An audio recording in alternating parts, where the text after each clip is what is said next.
And we're going to unleash the production of our resources by repealing the liberal no new development, no new pipelines law, C-69, the liberal energy cap, gone, the liberal industrial carbon tax, gone. We're going to unleash Canadian energy production to bring the jobs home to this country so we can stand up to the Americans from a position of strength.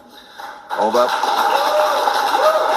My Liberal government will establish a major federal project office with a clear mandate. Issue a decision after a single review on a project within 2 years instead of 5.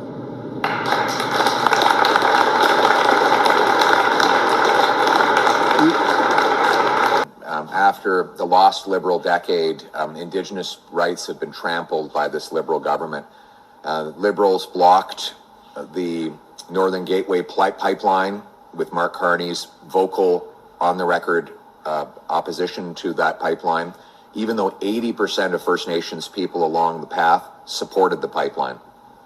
They killed the Tech Frontier mine, even though all 20 First Nations communities around the mine were 100% in favor of it. And the Liberals are keeping our First Nations people in poverty by blocking the resource projects that their communities support. And we interpret Section 35 of the Constitution to go both ways. That we have to consult First Nations who are opposed to projects, but we have an obligation to consult also those that are in favor of them. The Liberals did not consult one First Nations community when they killed the Northern Gateway pipeline.